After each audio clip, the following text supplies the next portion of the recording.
32e homélie de saint Jean Chrysostome sur le livre de la Genèse, chapitre 12, versets 9 à 20.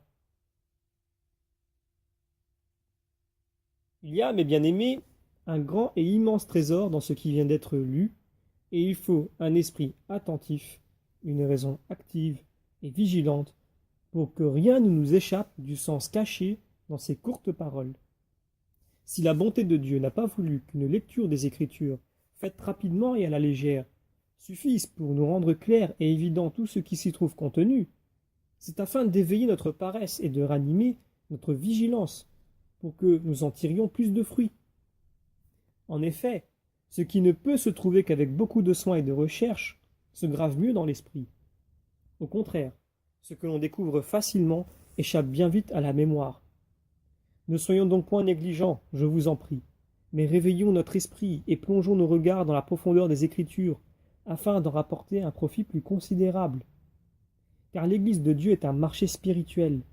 C'est la maison du médecin des âmes, et il faut faire comme au marché, d'où l'on revient chargé de provisions, comme dans la maison du médecin, d'où l'on rapporte des remèdes pour diverses maladies. Si nous venons ici chaque jour, ce n'est pas simplement pour nous rencontrer et nous séparer ensuite. Nous nous réunissons pour que chacun apprenne quelque chose d'utile et reçoive un remède contre les maux qui le tourmentent.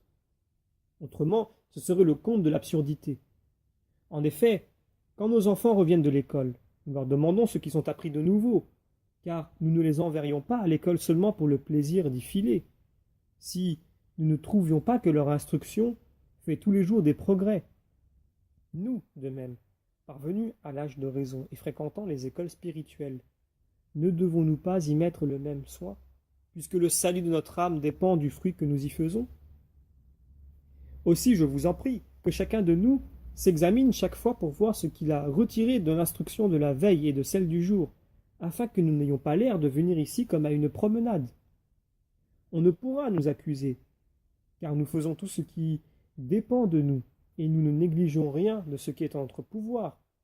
Mais cela mettra dans leur tort ceux qui s'irritent contre nous, qui sont inexacts à ces réunions ou qui ne cherchent pas à en profiter davantage. Car écoutez ce que dit le Christ à celui qui avait enfoui le talent. Mauvais serviteur, il fallait déposer l'argent chez les banquiers, et je l'aurais retrouvé avec intérêt à mon retour. Matthieu 25. Et il dit aussi à propos des Juifs, si je n'étais pas venu, et si je n'avais point parlé, ils n'auraient point de péché. Mais maintenant, rien ne les excuse. Jean chapitre 15. Du reste, nous ne prétendons pas être irréprochables, mais nous désirons vous faire voir faire des progrès. Et il manquerait quelque chose à notre bonheur, quand même nous serions à l'abri de tout reproche, si vous ne montriez pas un zèle digne de nos peines. Car la principale cause de notre joie, c'est de voir vos progrès spirituels. Je sais, il est vrai, que par la grâce de Dieu, vous avez assez de sagesse pour pouvoir même instruire les autres. Mais, comme le conseille saint Paul, je vous rappelle toutes ces vérités. Je réveille votre zèle et votre ardeur. Je vous avertis sans cesse, parce que je veux vous voir parfait et accompli. C'est pour moi une grande preuve de vos progrès vers Dieu, que votre empressement à venir ici chaque jour et votre avidité pour l'enseignement spirituel. Car de même que l'appétit de la nourriture matérielle est la meilleure preuve de la santé, de même le désir de la nourriture spirituelle est l'indice le plus sûr d'une âme bien portante. Je vous sais si bien disposé que les plus longs discours ne peuvent jamais vous suffire, ni vous rassasier de cette nourriture spirituelle. Aussi, je ne cesserai pas, suivant mes forces et les secours de la grâce divine, de travailler pour vous chaque jour et de vous présenter les enseignements des Saintes Écritures. Prions donc aujourd'hui le Dieu de miséricorde pour qu'il conduise notre langue à la découverte des vérités que nous cherchons. Et, suivant notre habitude, nous offrirons d'abord à votre charité ce qui vient d'être lu. Le Seigneur apparut à Abraham et lui dit, et nous coupons le verset ici volontairement, donc le Seigneur apparut à Abraham et lui dit, et donc dans ce peu de mots, n'avais-je pas raison de vous dire en commençant qu'un grand trésor était caché, donc dans ce peu de paroles? Voilà d'abord un préambule étrange et inouï. Le Seigneur Dieu apparut à Abraham. C'est la première fois que nous trouvons dans l'Écriture cette parole. Il apparut. car l'Écriture sainte n'a jamais employé ce mot à propos d'Adam, d'Abel, de Noé ou de tout autre. Pourquoi donc est-il dit « il apparut » Et comment plus loin est-il dit « personne ne pourra voir Dieu et rester vivant » donc en Exode chapitre 33. Que dirons-nous en lisant dans l'Écriture « il apparut » Comment apparut-il au juste? Est-ce que celui-ci vit la substance même de Dieu? Non, loin de nous cette pensée. Mais quelle fut cette vision? Ce qu'elle fut, Dieu seul le sait. Le juste seul pouvait le voir, car notre sage et bon maître sait encore condescendre à la nature humaine pour se manifester aux hommes qui se sont préparés à en être dignes. Il le fait voir par le prophète en disant « J'ai multiplié les visions, et dans la main des prophètes, j'ai été représenté sous diverses images. » Osée, chapitre 12. Par exemple, Isaïe le vit assis. Isaïe 6. Cela est indigne de Dieu, car Dieu n'est pas assis. Comment se pourrait-il, puisque sa nature est incorporelle et impérissable? Dieu le vit aussi comme l'ancien des jours. Daniel, chapitre 7. Donc Daniel le vit aussi comme l'ancien des jours.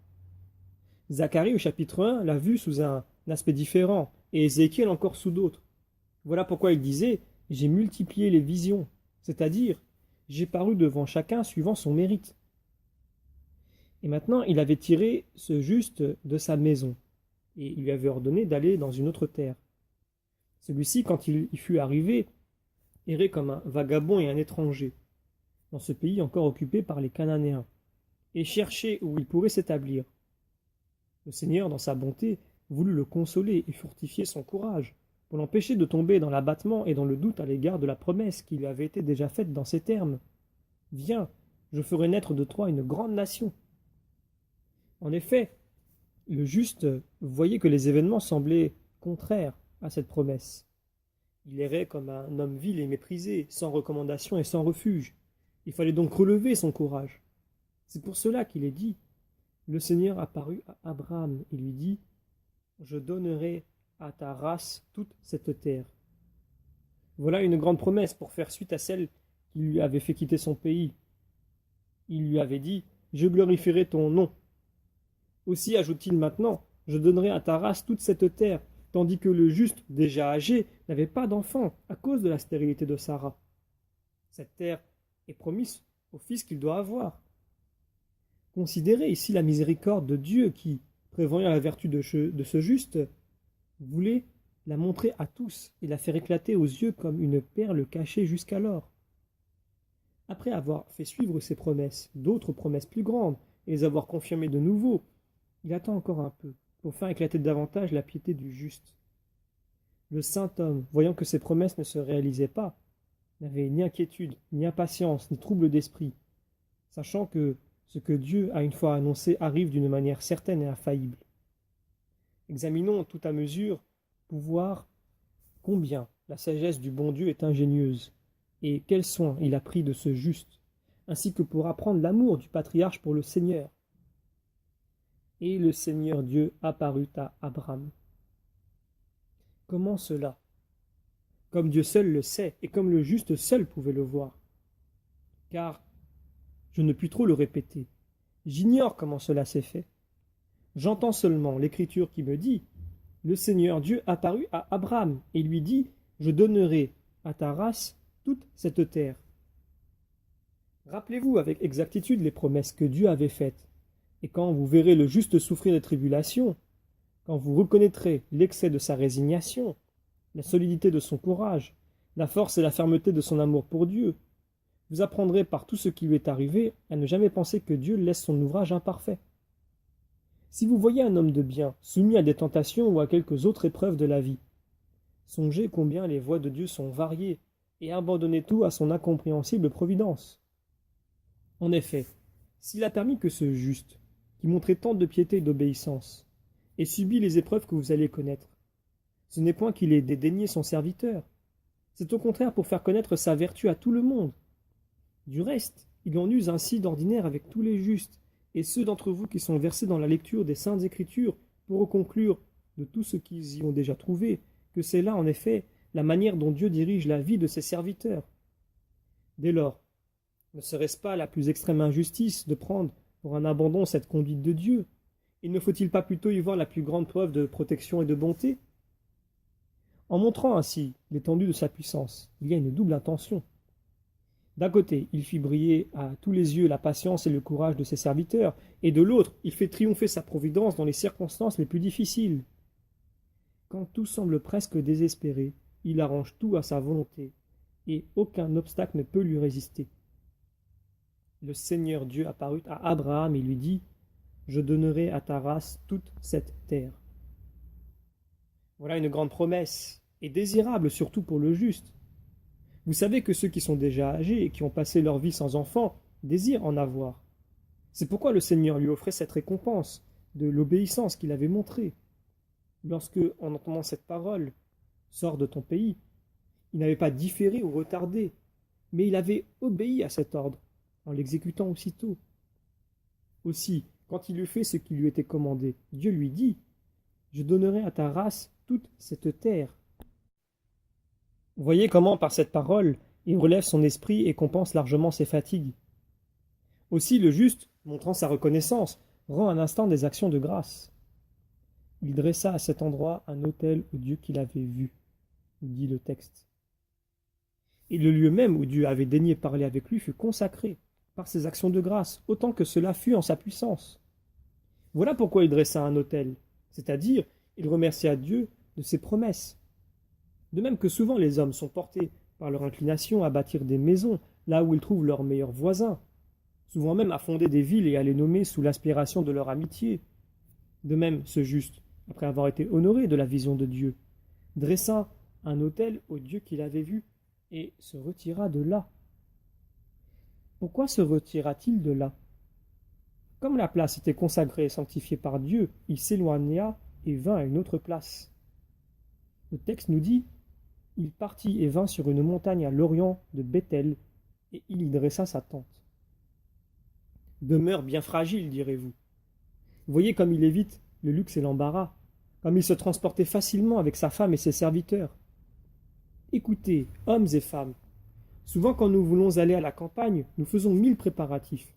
Nous avons une foule d'embarras parce que nous traînons une quantité de choses qui ne servent à rien, qui sont superflues et inutiles, qui ne satisfont que nos caprices et que néanmoins il faut porter et remporter avec nous. Telle ne fut pas la conduite de ce juste. Que fit-il? Après avoir été honoré de l'entretien de Dieu, avoir consacré la place et bâti l'autel, il passa ailleurs sans difficulté. Il dressa là sa tente, ayant à l'occident Béthel près de la mer, et agit à l'orient, et il bâtit là aussi un autel au Seigneur, et il invoqua le nom du Seigneur. Voyez comme il montre sa piété dans toute sa conduite. Dans un endroit, il bâtit un autel à Dieu qui lui avait fait une promesse, et il quitte la place après l'avoir consacrée. Ailleurs, après avoir dressé sa tente, de nouveau, il bâtit un autel au Seigneur et invoque le nom du Seigneur. Voyez quelle sagesse, voyez ce précepte écrit par le docteur de l'univers, par saint Paul, levant au ciel en tout lieu leurs saintes mains. Et nous coupons le verset ici. Voyez comme le patriarche l'avait accompli d'avance en dressant à chaque place un autel pour rendre grâce au Seigneur. Il savait en effet, il savait d'une manière certaine que le Dieu de toutes choses ne demande rien à la nature humaine, pourtant de grâce ineffable, un cœur reconnaissant, et qui sache le remercier hautement de ses bienfaits. Mais voyons aussi comment le juste quitte encore ce séjour. Abraham s'en alla et dressa son camp dans le désert. Voyez de nouveau sa piété et sa grande résignation. Il quitta encore cet endroit et dressa son camp dans le désert. Pourquoi cet autre départ? Peut-être voyait-il que sa présence déplaisait à quelques habitants. S'il alla au désert, il montra ainsi l'excès de sa douceur et l'importance qu'il attachait à vivre en repos, sans avoir rien à démêler avec personne. Il partit et dressa son camp dans le désert, nous dit le texte. Voilà un étrange usage que la divine écriture fait de ce mot, car elle parle du juste comme s'il s'agissait d'un chef d'armée. Mais cette expression de camp montre que le juste était aussi à son aise dans ses mouvements que les soldats qui vont sans peine d'un lieu à l'autre. Ainsi, ce juste, quoiqu'il emmenât avec lui sa femme, son neveu et une foule de serviteurs, n'avait aucune peine à se déplacer. Avez-vous remarqué l'existence simple et facile de ce vieillard avec sa femme et tant de serviteurs. Pour moi, j'admire encore plus le courage de la femme. Quand je songe à la faiblesse naturelle de la femme et que je réfléchis à la facilité avec laquelle celle-ci aide son mari dans ses déplacements, sans l'impatienter, sans le gêner, je suis stupéfait et je crois qu'elle n'a pas eu moins de raison et de courage que lui-même. Nous le verrons encore mieux en continuant notre lecture. Vous avez vu qu'après avoir entendu ces mots, je donnerai à ta race toute cette terre, le juste ne s'est pas reposé et est allé sans cesse d'un endroit à un autre. Mais voyez comme il est encore chassé du désert, non plus par les hommes, mais par la contrainte de la famine. Il y eut une famine sur la terre, nous dit le texte. J'appelle là-dessus l'attention de ceux qui parlent au hasard, qui augurent étourdiment et qui disent « Un tel est arrivé, la disette est venue, un tel était là, il est survenu des accidents. » Vous voyez qu'à l'arrivée de ce juste, il se manifeste une disette, et une forte disette.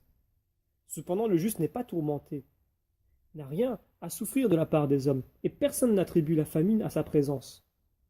Mais quand il manqua de provisions et que cette famine se fut accrue, Abraham se rendit en Égypte, parce que la famine régnait sur la terre. Remarquez combien se prolongent les courses du juste. Dieu le destinait à servir d'exemple, non seulement aux habitants de la Palestine, mais à ceux de l'Égypte, et à faire resplendir partout l'éclat de sa vertu. C'était pour ainsi dire une lumière inconnue et cachée dans la terre de Chaldée. Il l'en retira pour conduire dans la route de la vérité ceux qui s'étaient arrêtés dans les ténèbres de l'erreur. Mais l'on dira peut-être, pourquoi ne s'en est-il pas servi pour enseigner la piété par son exemple au peuple de Chaldée? Il a sans doute pourvu à leur salut d'une autre manière. Du reste, écoutez ces mots du Christ. Un prophète n'est nulle part moins honoré que dans son pays. Matthieu 13, 27. Aussi, pour remplir la promesse qui lui a été faite, en lui disant « Je glorifierai ton nom », Dieu permit que la famine survint et le força d'aller en Égypte pour que les habitants de ce pays connurent sa vertu. Car la famine, semblable à un licteur qui emmène un prisonnier enchaîné, les entraîna du désert en Égypte. Mais voyez ce qui va suivre et dans quelle difficulté le juste est tombé pour que nous connaissions son courage et la sagesse de sa femme.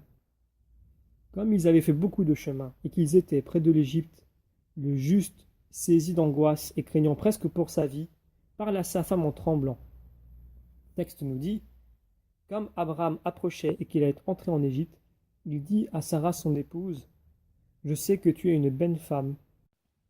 Quand les Égyptiens te verront, ils diront, c'est son épouse. Ils me tueront et te garderont.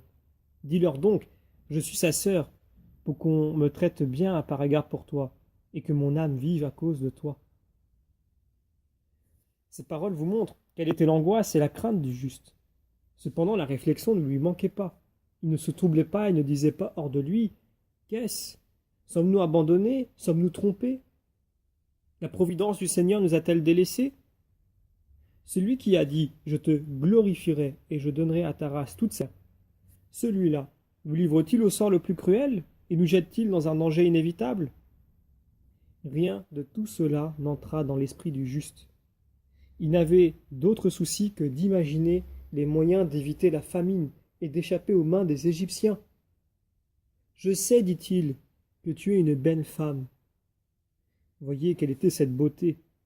Après tant d'années, et comme elle touchait à la vieillesse, les grâces de la jeunesse paraissaient encore sur sa figure, malgré tant de fatigues et de peines qu'elle avait supportées en voyage pour visiter tant de pays, de Chaldée à Charan, de Charan à Canaan, de Canaan encore ici et là, et enfin en Égypte. Quel est l'homme même vigoureux qui n'aurait pas abattu ces courses continuelles? Mais cette femme admirable, après avoir soutenu tant de fatigues, était encore d'une beauté si éclatante que le juste en conçut une grande et vive frayeur. Aussi lui dit-il, « Je sais que tu es une belle femme. Quand les Égyptiens te verront, ils diront, c'est son épouse, ils me tueront et te garderont. » Observez la confiance qu'il avait dans sa femme, la certitude où il était qu'elle serait inflexible aux louanges, puisqu'il lui donne ce conseil. Pour qu'ils ne me tuent pas afin de te garder, dis-leur donc, je suis sa sœur, pour qu'on me traite bien et que mon âme vive à cause de toi. Comme cette demande avait quelque chose d'extraordinaire, il voulait, par les paroles qui l'accompagnaient, l'attirer et l'engager à y condescendre, et lui persuader de jouer son rôle de bon cœur. Quand les Égyptiens te verront, ils diront « Voilà sa femme ». Ils me tueront et te garderont.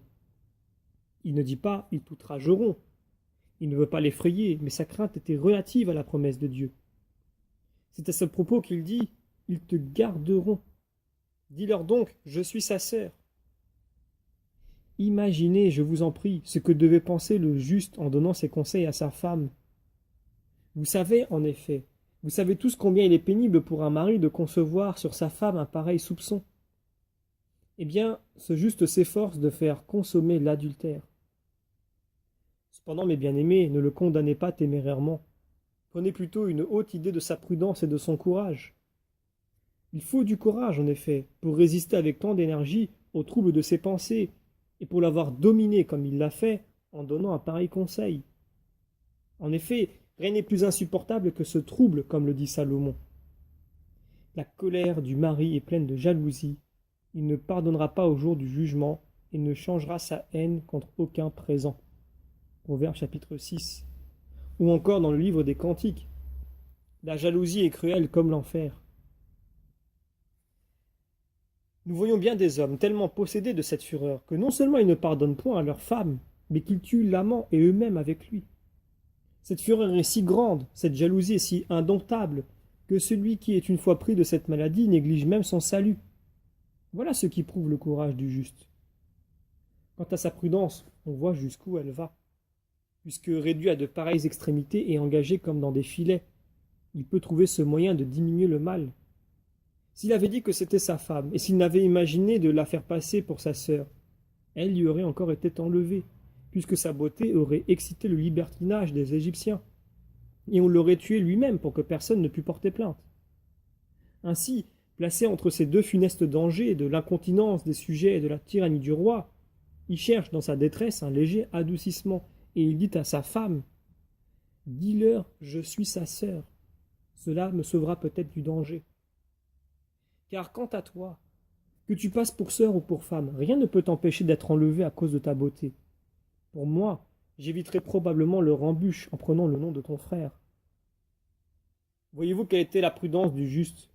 Comment dans son embarras il sut trouver le chemin qu'il cherchait pour dérouler les embûches des Égyptiens? Réfléchissez encore à la patience du juste et à la sagesse de sa femme. Le juste, en effet, ne s'est pas indigné et n'a point dit « Pourquoi conduire avec moi une femme qui soulève cette tempête? À quoi me sert sa société puisque je tombe pour elle dans les plus grands dangers? Quel profit en ai-je, puisque non seulement elle ne me procure aucun soulagement, mais que sa beauté met ma vie en péril? » Il ne dit et ne pensa rien de semblable. Il rejeta toute idée de cette espèce et ne douta point de la promesse de Dieu. Il ne s'occupa qu'à fuir ce danger imminent. Ici, mes bien-aimés, admirez l'ineffable patience de Dieu, qui n'assiste et ne console point le juste, mais laisse le mal s'aggraver et s'accroître jusqu'à l'extrême, et alors seulement montre sa providence. Dis-leur donc, je suis sa sœur, afin qu'on me traite bien et qu'on me laisse vivre à cause de toi. Si le juste parle ainsi, ce n'est pas que l'âme doive mourir. En effet, ne craignez pas ceux qui tuent le corps, mais qui ne peuvent tuer l'âme, nous dit l'Évangile selon saint Matthieu. Il ne parle ainsi à sa femme que par habitude, afin que l'on me traite bien et que mon âme vive à cause de toi. C'est comme s'il lui disait « Dis, je suis sa sœur », pour éviter que, forcé par la famine de fuir Canaan, je ne tombe sous les coups des Égyptiens. Deviens pour moi une cause de salut, afin qu'on me traite bien à cause de toi. Ces paroles sont touchantes. C'est que la fureur des Égyptiens était terrible et que la tyrannie de la mort n'était pas encore brisée. Aussi, le juste consent à l'adultère de sa femme et semble même favoriser cette souillure pour éviter la mort. En effet, l'aspect de la mort était encore terrible. Ses portes d'airain n'étaient pas encore rompues. Son aiguillon n'était pas encore émoussé. Vous avez vu le lien d'affection entre le mari et la femme. Vous voyez aussi quel conseil le mari ose donner et la femme peut recevoir. Elle ne refuse pas et ne se fâche point. mais elle fait tout pour que la feinte ne soit pas découverte. Écoutez, hommes et femmes, imitez cette concorde, ce lien d'affection, cet effort de piété et cette parfaite modestie de Sarah. Si belle encore dans sa vieillesse, elle rivalisait avec les vertus de son mari. Aussi fut-elle honorée de la protection de Dieu et des faveurs d'en haut. Que personne donc n'accuse la beauté, que personne ne dise ces paroles irréfléchies. Telle femme, tel homme ont été perdus par leur beauté. Il ne faut point s'en prendre à la beauté, non certes, car elle vient de Dieu. C'est la perversité de la volonté qui est cause de tous les maux. Cette femme, aussi admirable par la beauté de son âme que par celle de son visage, vous la voyez suivre les pas du juste. Que les femmes suivent son exemple. Ni les grâces extérieures, ni sa stérilité prolongée, ni les grandes richesses, ni les voyages et déplacements, ni les tentations continuelles et successives. Rien, en un mot, ne put ébranler sa raison, ni altérer son calme. Aussi elle obtint un digne prix de sa résignation. Dans son extrême vieillesse, ses entrailles stériles et presque mortes purent engendrer. Afin, dit-il, qu'il me traite bien par égard pour toi, et mon âme vivra à cause de toi. Il ne me reste plus d'autre voie de salut que si tu consens à dire « Je suis sa sœur ». Peut-être alors éviterai-je le danger que je redoute. Ensuite je vivrai grâce à toi, et je tiendrai compte du reste de ma vie. Ces paroles suffisaient pour toucher sa femme et pour l'engager à lui complaire. C'est là véritablement un mariage, quand les époux sont unis, non seulement dans la tranquillité, mais dans les dangers même. C'est la preuve d'une affection légitime et d'une amitié parfaite. Un roi ne tire pas autant d'honneur du diadème qui le couronne que cette femme bienheureuse ne tira d'éclat et d'illustration de la condescendance qu'elle montra au conseil du juste. Comment ne pas admirer cette obéissance? Comment la louer dignement lorsque, après une si longue chasteté et un âge si avancé, elle consent pour sauver son mari au projet d'un adultère avec un barbare? Mais attendez un peu, et vous verrez les ressources de la providence divine. Dieu n'avait montré tant de patience que pour mieux faire valoir le juste et apprendre non seulement aux Égyptiens, mais au peuple de Palestine, combien le patriarche était protégé par le maître de toutes choses. Le texte continue. Il arriva, quand Abraham entra en Égypte, que les Égyptiens virent sa femme qui était extrêmement belle. Les officiers de Pharaon la virent aussi, la vantèrent à Pharaon, la menèrent à la demeure du Pharaon et traitèrent bien Abraham à cause d'elle. On lui amena des brebis et des veaux, des ânes, des serviteurs et des servantes, des mulets et des chameaux. Vous voyez se réaliser toutes les prévisions du juste lorsqu'il entra en Égypte. Les Égyptiens virent que sa femme était extrêmement belle. Non pas simplement belle, mais extrêmement, au point d'attirer tous les regards. Les officiers de Pharaon, l'ayant vue, la vantèrent devant Pharaon. Ne laissez point échapper ces paroles, mes bien-aimés, mais admirez qu'aucun Égyptien n'ait porté la main sur cette voyageuse étrangère et n'ait offensé son mari, mais qu'ils sont allés prévenir le roi. Du reste, cela eut lieu pour que l'évidence fût plus grande et que la responsabilité ne tombe pas sur le premier venu, mais sur le roi. Et les conséquences furent connues partout donc. Ils la menèrent à la demeure de Pharaon. Ainsi le juste est séparé de sa femme et elle est conduite à Pharaon. Vous voyez encore la patience de Dieu. Ce n'est pas dès le commencement que sa providence se montre. Il laisse aller les choses, et presque tomber cette femme dans la gueule du monstre, et c'est alors qu'il déploie sa puissance aux yeux de tous. Ils la menèrent à la demeure de Pharaon. Quelles étaient alors les pensées de cette femme? Quel trouble agitait son esprit? Quelle tempête s'élevait en elle? Comment, au lieu de faire naufrage, est-elle restée inébranlable comme un rocher, des yeux tournés vers la puissance céleste? Mais pourquoi parler de la femme? Que devait penser le juste quand on l'a menée chez Pharaon? Et Abraham fut bien traité par eux, puisqu'il passait pour son frère. On lui amena des brebis, des veaux, des ânes, des serviteurs, des servantes, des chameaux et des mulets. Tous ces cadeaux qu'on lui faisait, tout ce luxe dont on l'honorait, quel incendie ne devait-il pas allumer chez lui? Comment son âme n'était-elle pas en feu, son cœur dévoré, quand il songeait à ce que lui valaient tous ces présents? Vous avez vu comment son malheur s'était presque accompli, comment aucune force humaine ne pouvait s'y opposer, comment tout était perdu d'après les prévisions humaines. Enfin, vous avez vu comment la femme était presque dans la gueule du monstre. Eh bien, voyez maintenant l'inexprimable bonté de Dieu et admirez toute l'étendue de sa puissance. Dieu frappa Pharaon ainsi que sa maison d'affliction grande et pénible à cause de Sarah, la femme d'Abram. Que veut dire ce mot frappa? Cela signifie qu'il le punit à cause de son audace et de son intention d'adultère. Il le frappa de grandes afflictions. Il ne frappa point le roi d'une manière ordinaire, mais de grandes afflictions. Comme l'insolence était grande, la peine devait l'être aussi. Et ainsi que sa maison, nous dit le texte, c'est-à-dire que le châtiment du roi s'est étendu sur sa maison. Et pourquoi? Lorsque le roi seul fait une faute, toute sa maison partage-t-elle la punition? Ce n'est pas sans raison, mais pour mettre un frein aux passions du roi. Il lui fallait un châtiment énergique pour le détourner du crime. Mais direz-vous, comment est-il juste d'en punir d'autres à propos de lui? C'est que cette punition n'était pas méritée seulement par le roi, mais aussi par ceux qui l'avaient sans doute engagé et aidé dans cette tentative coupable. Vous avez déjà entendu ces paroles de l'Écriture. Quand les officiers de Pharaon la virent, ils la lui vantèrent et la menèrent dans sa demeure. Vous voyez qu'ils font auprès du roi l'office de pourvoyeur à propos de la femme du juste.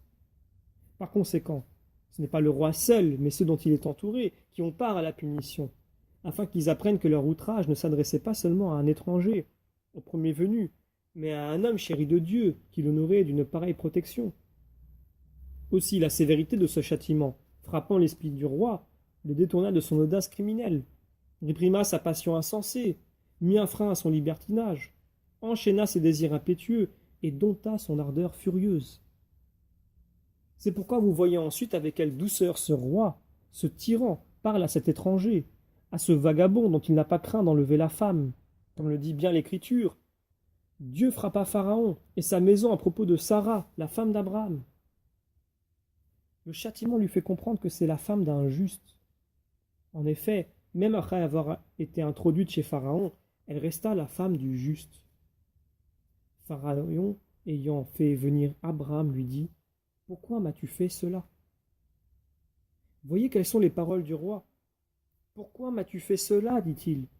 « Et que t'ai-je fait, moi, étranger inconnu, poussé par la famine, à toi, roi, tyran et souverain de l'Égypte? Que t'ai-je fait? Tu m'as enlevé mon épouse, tu m'as méprisé, humilié, dédaigné comme un étranger. Tu n'as écouté que tes désirs déréglés et tu as voulu faire selon ton caprice. Que t'ai-je donc fait? Tu m'as fait bien du tort, dit le roi, et tu m'as causé beaucoup de mal. Voyez quel renversement de ce qui se passe d'ordinaire. C'est le roi qui dit au particulier « Que m'as-tu fait ?» Tu m'as attiré la haine et la colère de Dieu, tu m'as rendu coupable, tu m'as fait punir, ainsi que toute ma maison, de l'injure qu'on t'avait faite. Pourquoi m'as-tu fait cela? Pourquoi ne m'as-tu pas dit que c'était ta femme? Pourquoi m'as-tu dit que c'était ta sœur, de manière que je pus la prendre pour femme, nous dit le texte. Ainsi, dit-il, la croyant ta sœur, je voulais l'épouser. Mais comment as-tu su que c'était ma femme? Je le sais par celui-là même qui m'a puni de ma faute. Pourquoi m'as-tu fait cela? Et ne m'as-tu pas dit que c'était ta femme, m'exposant à l'épouser moi-même par un crime? Je m'ai disposé, croyant qu'elle était ta sœur. Voyez comme la sévérité du châtiment a ému son esprit au point de le rendre équitable et humain avec le juste. Mais sans l'action de Dieu qui adoucissait son âme et la remplissait de crainte, il se serait ensuite livré d'une colère terrible. Il aurait puni le juste comme l'ayant trompé et lui aurait fait souffrir les plus cruels supplices. Il n'en fut rien. La crainte du châtiment modéra et éteignit sa colère, et il ne songea qu'à être humain envers le juste. Il réfléchit qu'un homme ordinaire n'aurait pas été aussi protégé d'en haut. Le texte continue. Et maintenant, voilà ta femme devant toi, prends-la et pars. Maintenant, dit-il, que je sais qu'elle n'est point ta sœur, mais ton épouse, je te la rends. Je n'ai point déshonoré votre union, je ne t'ai point privé de ta femme, mais la voilà devant toi, emmène-la et pars. Quelle intelligence pourrait dignement apprécier ce miracle, et quelle langue serait capable de le raconter? Une femme d'une éclatante beauté, entre chez le roi tout-puissant des Égyptiens. Enflammée de passion pour elle, elle en sort pure et rapporte sa chasteté intacte. Telles sont, comme je le disais d'abord, les œuvres de Dieu, toujours étonnantes et admirables. Et quand les hommes croient tout désespérer, c'est alors qu'il montre sa force invincible. N'était-ce pas une chose étonnante et admirable de voir l'homme des désirs entouré, comme d'un cercle de brebis, par des bêtes féroces qui ne lui faisaient aucun mal, et sortant de la fosse sans blessure, de voir les trois jeunes gens séjourner dans la fournaise comme dans un champ ou un jardin, sans souffrir de la flamme, et sortir de là tels que des statues. Il n'était pas moins prodigieux, moins digne d'admiration, de voir la femme du juste renvoyée saine et sauve par le roi d'Égypte, ce despote dissolu. C'était Dieu qui avait tout conduit, Dieu qui peut toujours faire ce qui est impossible et rendre l'espoir à ceux qui désespèrent. Et maintenant, voilà ta femme devant toi, prends-la et pars. Ne pense pas que je t'ai fait injure. Si dans mon ignorance j'ai eu des projets coupables, j'ai compris quel défenseur tu avais. La colère qui m'a frappé m'a prouvé qu'elle était pour toi la bienveillance de Dieu de l'univers. Reprends donc ton épouse et va-t'en. Maintenant le juste les faisait trembler. Aussi avait-il pour lui une foule de prévenances, afin de se faire pardonner par le Seigneur les torts qu'ils avaient eus envers son protégé. Vous voyez, mes bien-aimés, tout le prix de la patience et de la persévérance. Rappelez-vous, je vous prie, ces mots que disait le patriarche au moment d'entrer en Égypte. Je sais que tu es une belle femme. Quand les Égyptiens te verront, ils me tueront et le garderont. En y réfléchissant, considérez ce qui s'est passé et admirez la patience du juste et la force du Dieu de miséricorde, qui prépare au juste un départ si glorieux, après une arrivée pleine de tant de frayeur et d'angoisse. Pharaon ordonna à ses gens d'accompagner Abraham pour le conduire avec son épouse et tout ce qui leur appartenait, et Lot avec lui, nous dit le texte. Le juste revint avec beaucoup d'honneur et de richesse, et tous ces événements servirent de leçon, non seulement aux Égyptiens, mais à ceux qui se trouvaient sur la route et aux habitants de la Palestine. Car voyant cet homme qui était parti sous la contrainte de la famine, saisi de la frayeur et de tremblement, revenir maintenant avec tant d'éclat, d'abondance et d'opulence, ils apprenaient avec force Dieu le protégeait. Qui a jamais vu et entendu de telles choses? Il est parti pour se soustraire aux rigueurs de la famine, et il revient comblé de richesse et de gloire. Ne vous étonnez pas trop, mes bien-aimés. Ne soyez pas si surpris du fait en lui-même. Réservez votre stupéfaction, votre admiration pour notre commun maître. C'est lui qu'il faut glorifier. Voyez que les descendants du patriarche étaient encore venus en Égypte pour fuir la famine. Ils supportèrent aussi la servitude et les persécutions, mais en revinrent glorieux et prospères. Telle est la sagesse de notre Seigneur. Quand il a permis au malheur de s'accumuler, il dissipe de nouveau les nuages et ramène un calme subit et inattendu, pour nous montrer la grandeur de sa puissance. Abraham partit d'Égypte, lui et sa femme, et tout ce qui lui appartenait, et Lot avec lui pour aller dans le désert, nous dit le texte. On peut appliquer ici les paroles du bienheureux David à propos de ceux qui revenaient après avoir été captifs à Babylone. Ceux qui sèment dans les larmes moissonneront dans la joie. Au départ, ils marcheront en pleurant, tout en jetant leurs semences. Au retour, ils marcheront dans l'allégresse en portant leurs gerbes. Vous avez vu l'arrivée pleine d'anxiété et de frayeur qui allait jusqu'à craindre la mort. Voyez maintenant ce retour plein d'honneur et d'éclat. Tout le monde respectait le juste, en Égypte aussi bien qu'en Palestine. En effet, qui n'aurait pas eu de respect pour celui que Dieu gardait ainsi et qui l'honorait d'une telle protection? Car personne n'ignorait ce qui était arrivé au roi et à sa maison. Tout avait été disposé dans l'accroissement des épreuves du juste, pour que sa patience fût mise au grand jour et que personne n'ignorât sa vertu. Vous avez vu, mes bien-aimés, quel avantage on retire des épreuves, quel est le prix de la patience. Cet homme et cette femme, l'un déjà vieux, l'autre déjà âgé. Vous avez vu tout ce qu'ils montraient de résignation, de courage, de tendresse mutuelle et d'affection conjugale. Imitons-les tous, et ne nous irritons jamais. Ne croyons pas que Dieu nous délaisse et nous dédaigne parce que nous sommes assaillis d'épreuves. Au contraire, regardons-les comme la meilleure épreuve de l'intérêt que Dieu nous porte. En effet, si nous sommes chargés d'un lourd fardeau des péchés, nous pourrons l'alléger par notre persévérance et notre bonne volonté. S'il est moins pesant, nous parviendrons à l'alléger encore avec la grâce d'en haut. pourvu que nous le supportions sans murmurer. En effet, notre Dieu est généreux et s'intéresse à notre salut. S'il nous exerce comme dans une arène et nous fait lutter avec les tentations, c'est afin qu'après avoir déployé notre propre force, nous soyons plus dignes de sa protection. Puisque nous savons qu'il en est ainsi, ne nous laissons pas aller au découragement dans les épreuves, ni au chagrin dans les tribulations, mais réjouissons-nous comme saint Paul.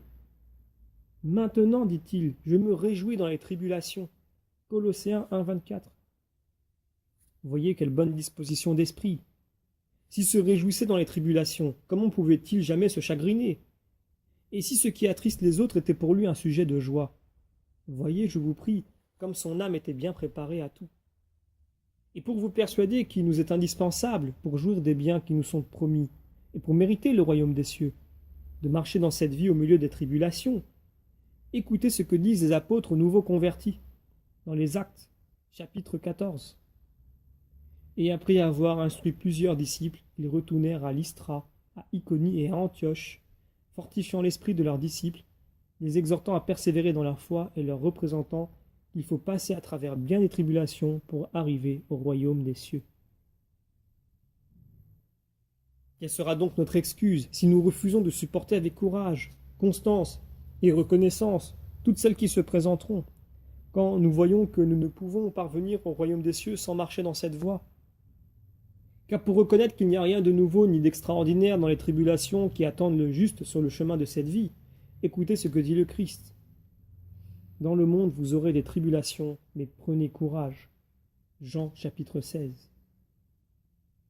Pour ne pas abattre, en parlant d'affliction, il s'empresse de relever le courage et promet de fortifier par sa grâce. Mais prenez courage, j'ai vaincu le monde. C'est moi, dit-il, qui allégerai vos peines, qui ne vous laisserai pas submerger par les flots des tentations, qui vous tracerai le chemin pour en sortir et qui ne vous laisserai pas charger d'affliction au-delà de vos forces. Pourquoi cette tristesse, ce chagrin, cette impatience, cet abattement? Si nous employons selon nos forces les armes dont nous disposons, je veux dire la patience, la constance et la persévérance, est-ce que Dieu permettra jamais que nous soyons confondus? Est-il une position si désespérée que ne puisse rétablir la sagesse de notre Maître? Faisons donc usage de nos propres ressources et ayons une foi sincère, sachant tout ce que peut le protecteur de nos âmes. Et certes, il sait mieux que nous ce qui convient, lui qui disposera tout pour sa gloire et notre avantage. Ainsi nous obtiendrons la récompense de notre patience et nous serons honorés de sa bonté, par la grâce et la miséricorde de notre Seigneur Jésus-Christ, à qui, ainsi qu'au Père et au Saint-Esprit, gloire, puissance, honneur, maintenant et toujours, et dans les siècles des siècles. Amen.